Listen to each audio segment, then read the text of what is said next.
Johnny Carson was 18 minutes into interviewing Bette Davis when the legendary actress said something that made him stop mid-question.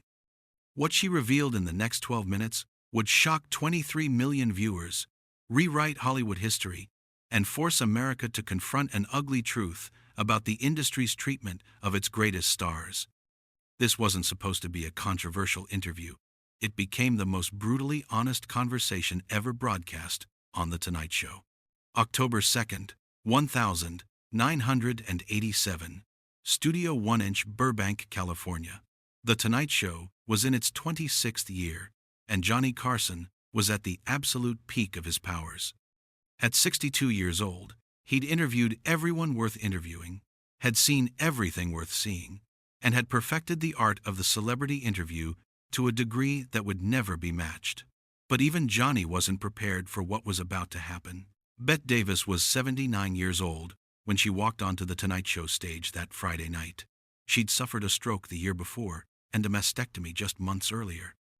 She was frail, much thinner than she'd been in her prime, and she walked slowly, carefully, like every step required concentration.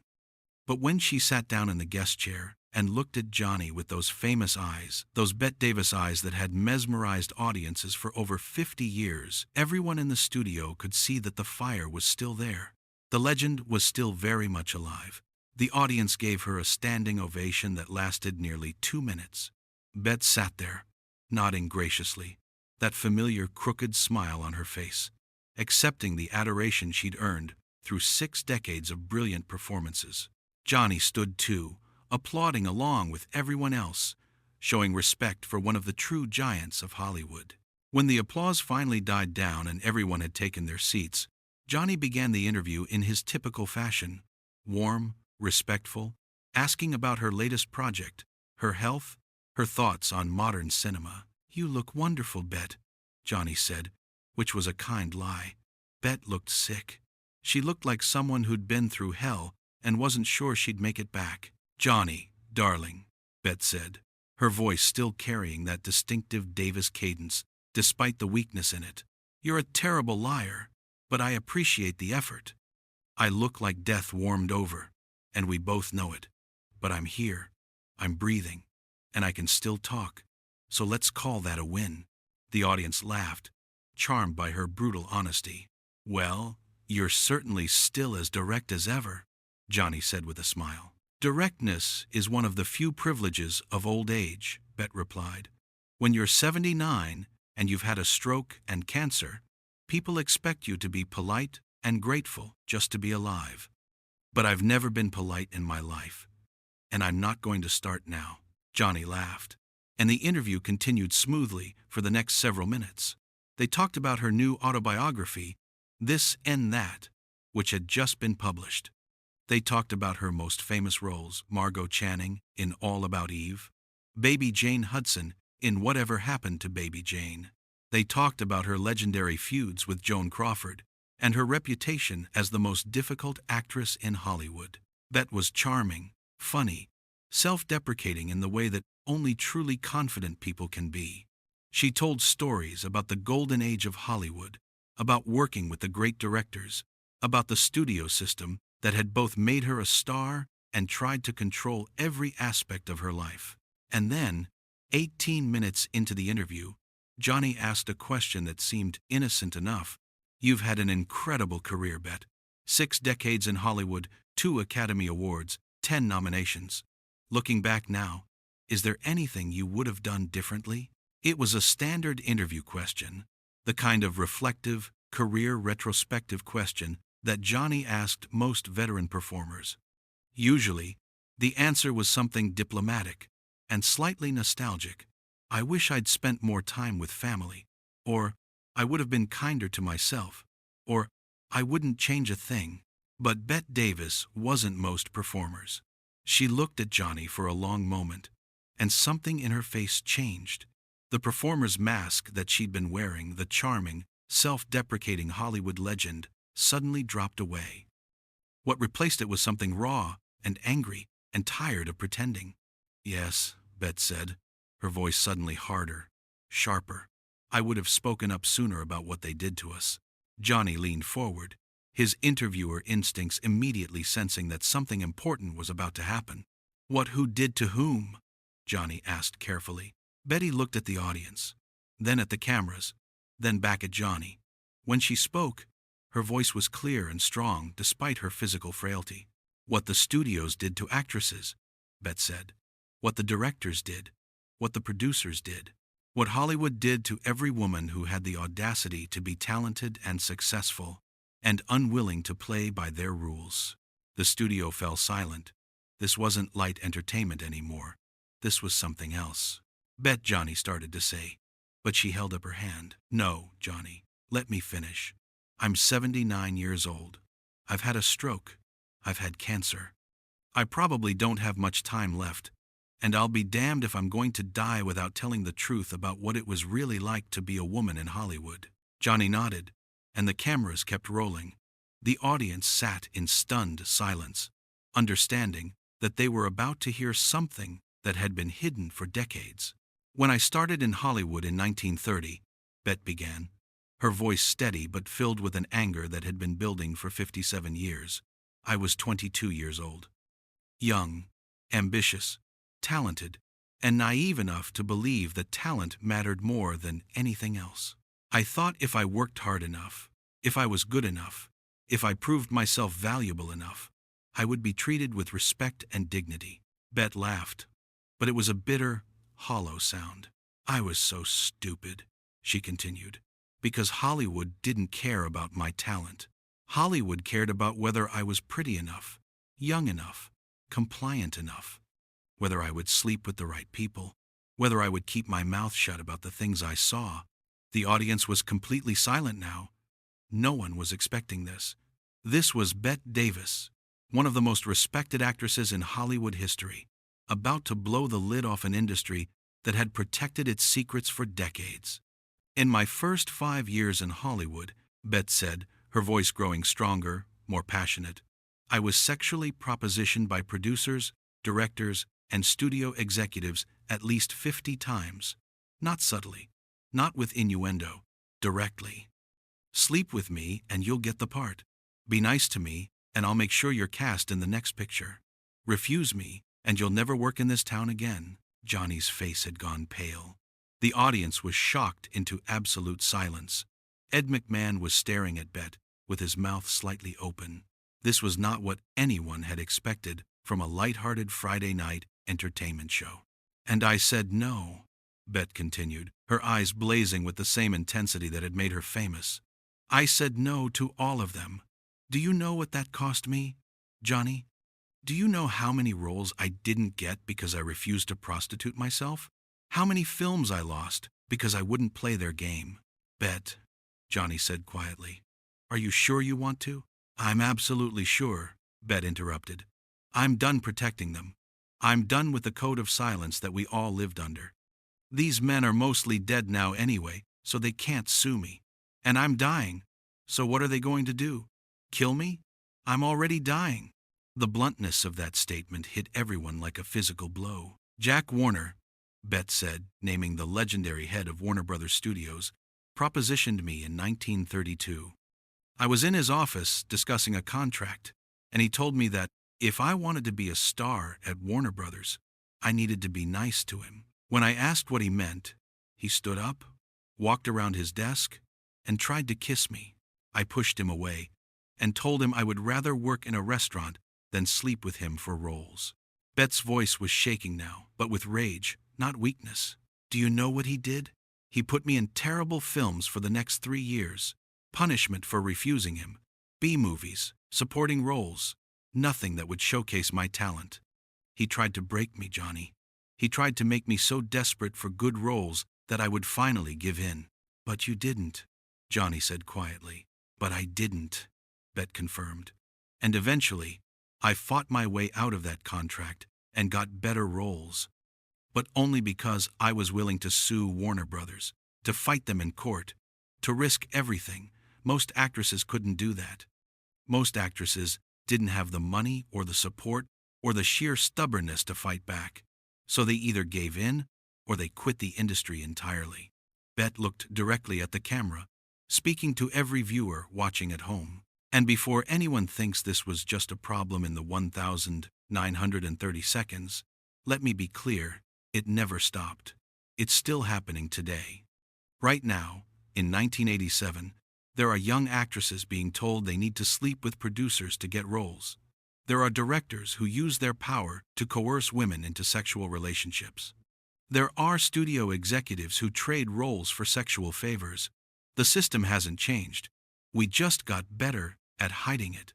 Johnny sat there, his face showing the internal struggle of a man who loved Hollywood, but was being confronted with its ugliest truths.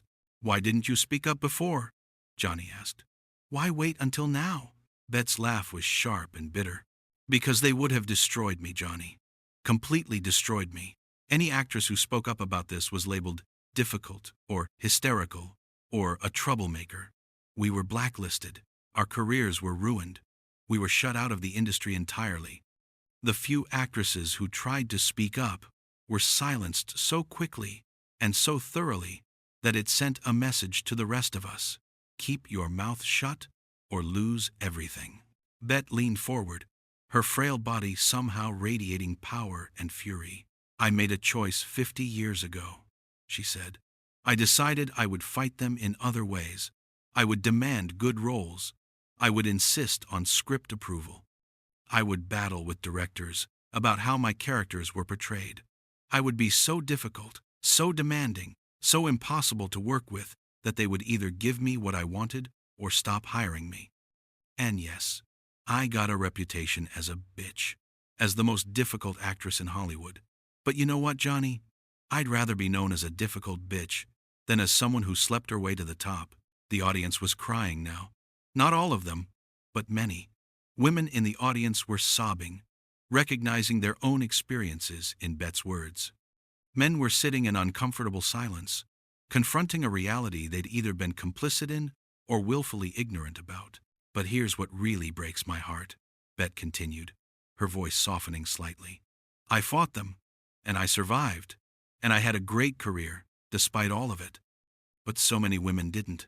So many talented actresses were destroyed by this system. They were raped, they were coerced, they were blackmailed, they were discarded, and their names are forgotten now, because the industry made sure they stayed silent." Bette's voice broke on that last word, and for the first time in the interview, she looked like the sick, tired, 9-year-old woman she was. "I'm speaking up now," Bette said quietly, "because I'm dying, and I can't take this secret to my grave. I can't die knowing that I had the power to tell the truth and chose silence instead. So here's the truth, America. Hollywood is not the dream factory you think it is. Behind every beautiful actress, behind every glamorous premiere, behind every Oscar acceptance speech, there are stories of exploitation and abuse that would make you sick." Johnny Carson sat there, visibly struggling with how to respond. This was unprecedented television. A Hollywood legend, on her final publicity tour, using The Tonight Show to expose the industry's darkest secrets. "Bette," Johnny said carefully, "what you're describing, if it's true, is criminal. Why didn't you or other actresses go to the police?" Bette looked at Johnny with an expression that was half pity, half exasperation. "Oh, Johnny," she said, "you sweet, naive man. You think the police would have helped us? In the 1930 seconds? In the 1940 seconds? The studios owned the police. They owned the newspapers. They owned the politicians. Any actress who went to the police with accusations against a powerful producer would have found herself arrested for prostitution or committed to a mental institution for hysteria. That's how the system worked. That's how they kept us silent." Johnny's face showed that he was genuinely shaken by what he was hearing. "Is it better now?" Johnny asked. "Marginally," Bette said. "We have more legal protections now. Sexual harassment is, at least theoretically, illegal. But the power dynamics haven't changed. If you're a young actress and a powerful producer makes it clear that sexual compliance is the price of success, what choice do you really have? Say no and lose your dream? Say yes and live with the shame? There's no good option." Bette looked at the camera again, and when she spoke, her voice was fierce and urgent. To every young woman out there who dreams of being in Hollywood, Bette said, know this. It will be harder than you think. You will be asked to do things that have nothing to do with your talent. You will be judged on your appearance, your age, your willingness to be compliant, and you will have to decide how much you're willing to sacrifice for success. Bette paused, and when she continued, her voice was softer, but no less intense. But also know this. You can say no. You can fight back. You can demand to be treated with respect and dignity. It will cost you. It cost me hundreds of roles, millions of dollars, and a reputation as the most difficult actress in Hollywood. But I kept my self-respect. I kept my integrity. And in the end, that matters more than any role, any award, any amount of fame. Johnny sat quietly for a moment, letting Bette's words settle over the audience. When he finally spoke, his voice was gentle. Bette, I need to ask you something. And please know I'm asking this with the utmost respect. Are you concerned about the legal ramifications of what you've just said? You've named names. You've made specific allegations. Bette smiled, and it was the saddest smile Johnny had ever seen. Johnny, I'm 79 years old. I've had a stroke and cancer. My doctors give me maybe 6 months, probably less. What are they going to do to me? Sue me? I'll be dead before it goes to trial. Blacklist me? I'm already retired. Ruin my reputation? I'm Bette Davis. My reputation has been difficult bitch for 50 years, and I wear it like a badge of honor. Bette leaned forward, her eyes locked on Johnny's. I'm speaking up now precisely because I have nothing left to lose, she said, and because I can't die knowing that I stayed silent about something this important. Future generations need to know the truth about what Hollywood was really like, about what it still is like. They need to know that the glamour and the fame and the red carpets are built on a foundation of exploitation and abuse. Johnny nodded slowly, and when he spoke, his voice was thick with emotion. I've been in this industry for over 30 years, Johnny said. I've interviewed hundreds of actresses, and I'm ashamed to say that I never asked about this. I never pushed to hear these stories. I let the facade stand. You're not the villain here, Johnny, Bette said gently. You're a good man who works in a corrupt industry. Most people are. Most people in Hollywood are decent human beings who are either unaware of what's happening or feel powerless to stop it. The system is the villain.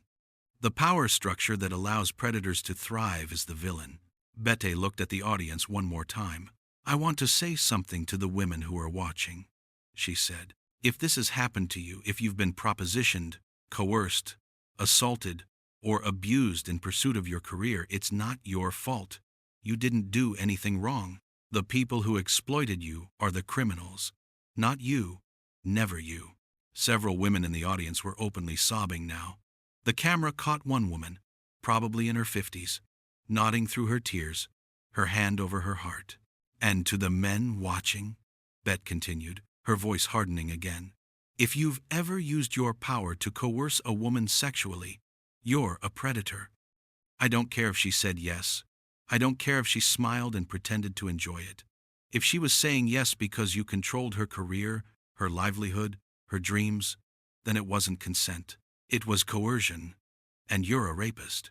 The bluntness of that word rapist sent a shockwave through the studio. This was 1987. People didn't talk like this on television. Especially not 7-9-year-old actresses who were supposed to be doing light, nostalgic interviews about their careers. But Bette Davis had never cared about what she was supposed to do.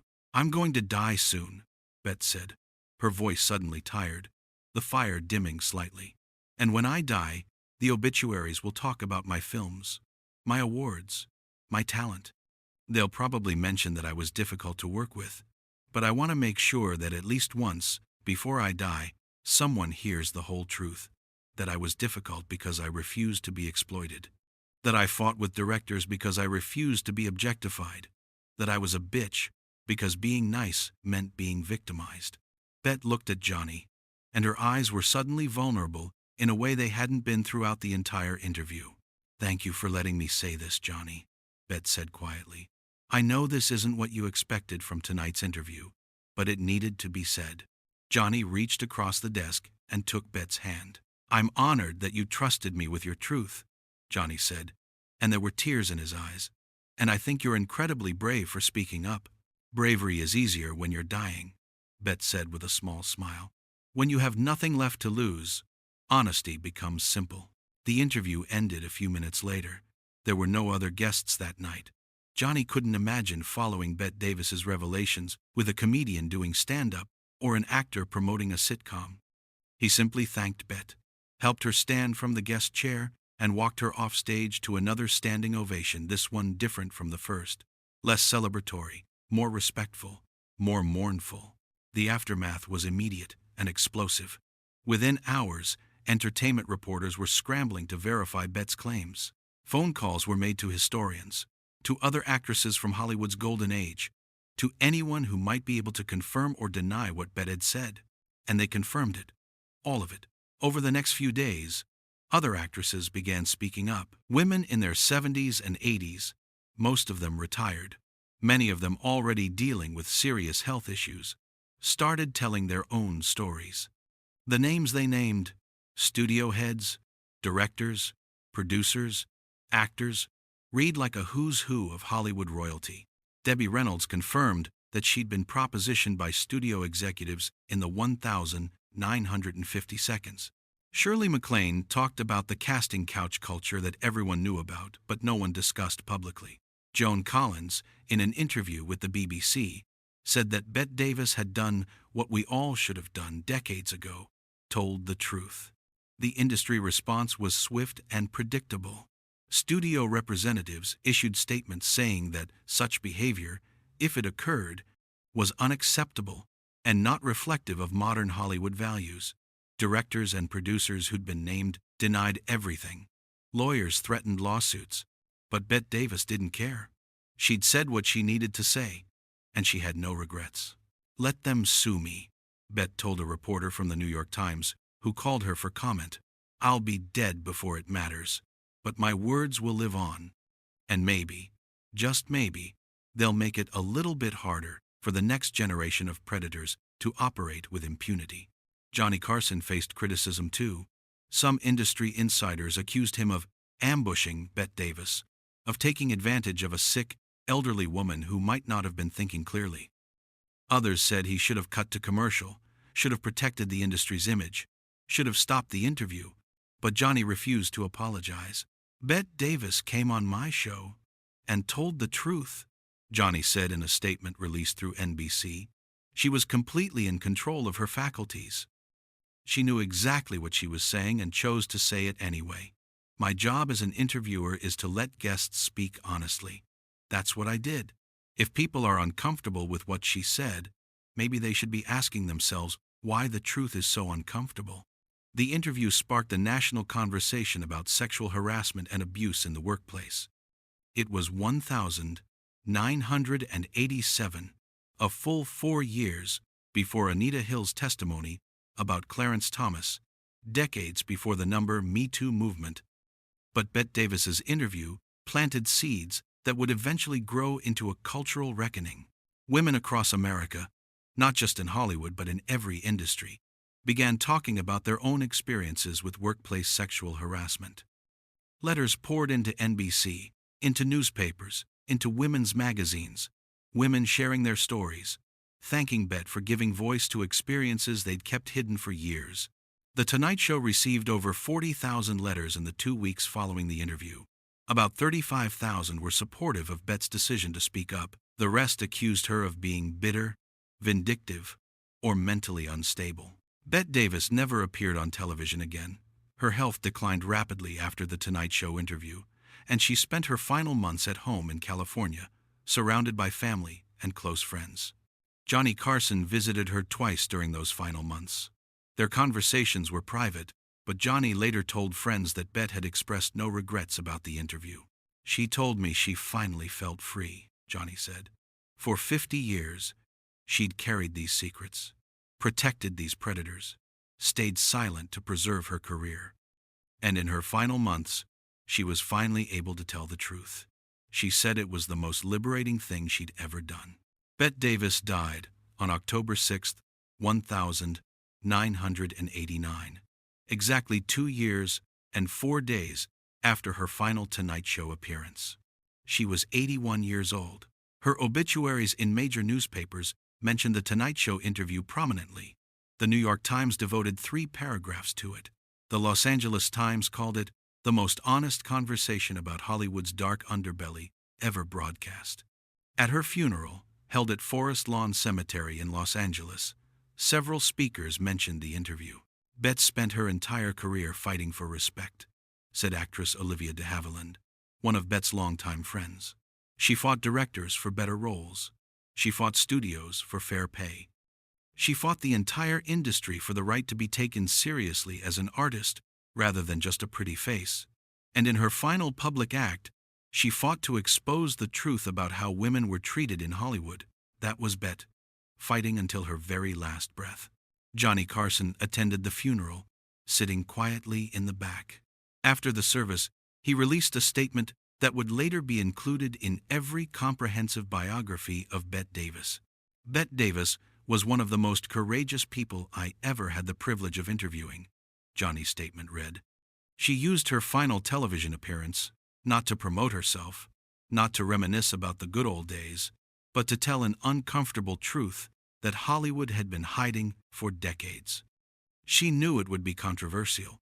She knew it would make powerful people angry. She knew it might tarnish her legacy. And she did it anyway, because she believed that protecting future generations of actresses was more important than protecting her own reputation or the industry's image. That's heroism. That's integrity. That's Bette Davis. In the years that followed, the Tonight Show interview took on legendary status. Film students studied it. Women's studies courses used it as a teaching tool. Journalists cited it as an early example of a public figure using their platform to expose systemic abuse. And slowly, painfully, Hollywood began to change.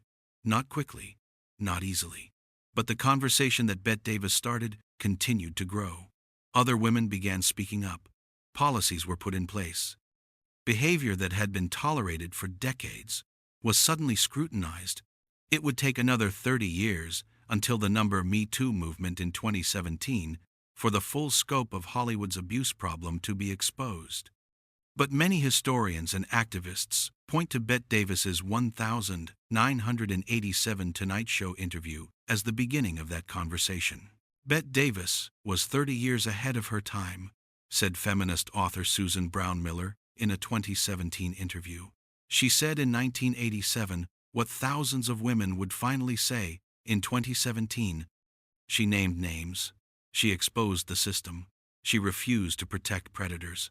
And she did it knowing that she would face backlash, knowing that she would be called bitter and vindictive and crazy. But she did it anyway. That's what courage looks like. When Johnny Carson retired from The Tonight Show in 1992, he mentioned the Bette Davis interview during his final episode. "I've done thousands of interviews over 30 years, Johnny said. I've talked to presidents and movie stars and musicians and authors. But the interview that meant the most to me, the one that I'm most proud of, was with Bette Davis in 1987.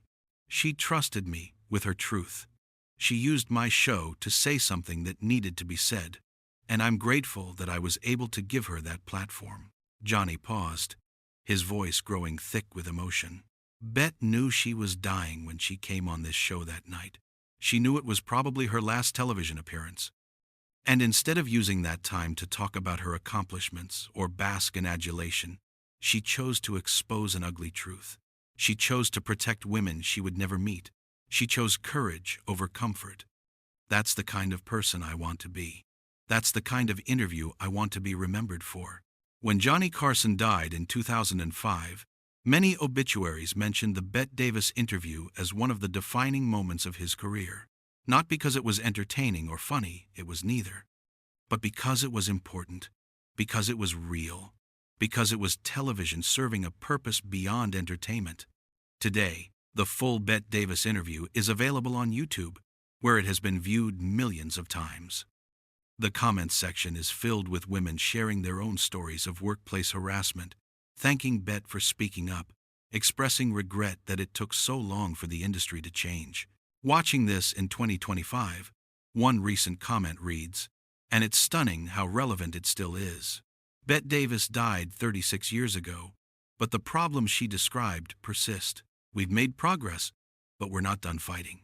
Another comment, "My grandmother was an actress in the 1940 seconds. She quit after 3 years because she couldn't handle the harassment. She never talked about it until she saw this interview. Then she cried and said, 'Finally, someone told the truth.' Bette Davis gave my grandmother permission to speak her truth too. That's powerful." The interview changed how Johnny Carson viewed his role as an interviewer. After Bette's appearance, he became more willing to let guests be controversial, to speak uncomfortable truths, to use The Tonight Show as a platform for serious conversations. "Bette taught me that entertainment and substance aren't mutually exclusive," Johnny said in a 1990 interview. "You can make people laugh and also make them think. You can be popular and also be brave. She showed me that the greatest service I could do with my platform wasn't to always be funny, but to occasionally be honest." Bette Davis's last interview with Johnny Carson wasn't the longest conversation he ever had with an actress. It wasn't the funniest. It wasn't the most carefully planned or perfectly executed. But it was the most important. Because for 12 minutes on October 2nd, 1987, a dying woman used her final public platform to tell a truth that Hollywood had been hiding for 50 years. She named names. She exposed the system. She refused to protect powerful men who had abused their power, and in doing so, she planted seeds of change that would eventually grow into a movement. Bette Davis lived for 81 years. She made over 100 films. She won 2 Academy Awards and was nominated for 10. She was one of the greatest actresses who ever lived. But her most important performance wasn't in a movie. It was on The Tonight Show, when she stopped being an actress and started being a truth-teller. When she stopped performing and started revealing. When she used her fame not to promote herself but to protect others. That's the Bette Davis interview that matters most. Not because it was entertaining, but because it was necessary. Not because it made people laugh, but because it made them think. Not because it celebrated Hollywood, but because it exposed its ugliest secrets. If this story moved you, research the history of women in Hollywood. Support organizations that fight workplace sexual harassment. Speak up when you witness abuse. Believe women when they share their stories. That's how we honor Bette Davis's courage. Not by remembering her films, though they deserve to be remembered, but by continuing the work she started, by refusing to stay silent, by protecting the vulnerable, by demanding that the entertainment industry, and every industry, treat women with the dignity and respect they deserve. Bette Davis told the truth when it was dangerous to do so. She spoke up when it would have been easier to stay silent. She protected future generations at the cost of her own comfort and reputation. That's not just good television. That's heroism. And that's why, 38 years later, we're still talking about the last interview Bette Davis gave. Not because of what she said about her films or her career, but because of what she revealed about an industry that had exploited her and countless others. She told what no one expected. She revealed what everyone needed to hear. And she did it knowing that she would face consequences, knowing that she would be criticized, knowing that powerful people would be furious. But she did it anyway. Because some truths are too important to die with. That's Bette Davis's legacy. Not just the films, not just the performances, but the courage to speak truth to power, even when that truth is uncomfortable, even when it costs something, even when it's easier to stay silent. Johnny Carson gave her the platform. Bette Davis had the courage to use it. And together, they created a moment that changed television history and planted seeds of change that are still growing today. That's the power of honesty. That's the power of courage. That's the power of one dying woman who refused to protect the powerful at the expense of the vulnerable. Thank you, Bette Davis, for telling what no one expected, for revealing what everyone needed to know, for being brave when it mattered most. Your films will be remembered forever. But your final interview, that moment of searing honesty on The Tonight Show, that's what will change the world.